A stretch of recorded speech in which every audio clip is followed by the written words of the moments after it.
This video is a little depressing to make just because it is what it is. I wanted to talk today about condo sales in the Philadelphia and greater Philadelphia suburban area. So anyone who has been looking at condos to purchase or to sell has probably noticed that values are very soft and actually going down in some areas and for some buildings. The reason why has to do with the age of these buildings. Many of the condos on the main line were built in the 1960s. So here we are 65 years later, and we are starting to see those structures either fail or be compromised or have significant repair or replacement costs, whether it's for windows or HVAC or parking structures or whatever it is.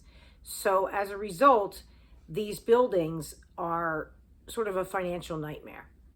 This situation is causing the values to fail.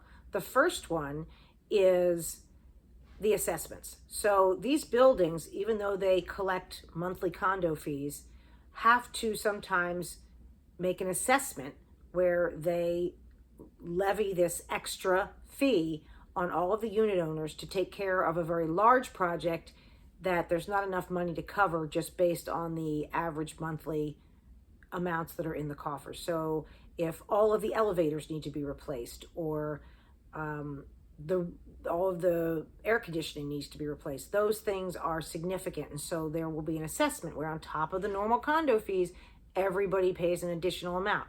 Sometimes it's an additional amount for 12 months. It could be over 3 years.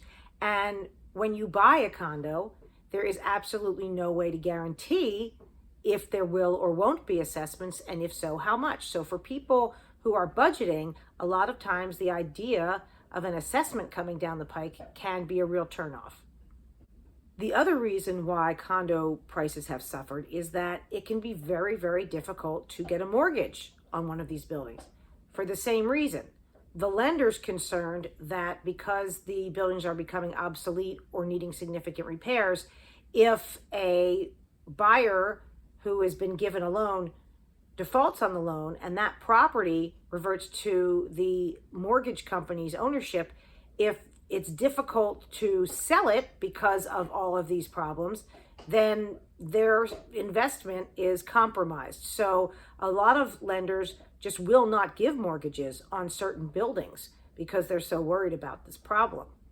So if you are purchasing a condo, be aware of these things. And if you are selling one, also be realistic about your expectations as far as the price point, and recognize that you may get less for it than you expected or feel that you should, but you cannot change what's actually going on with the buildings or the market's perception about those aging buildings and all of the money that may go towards the repairs.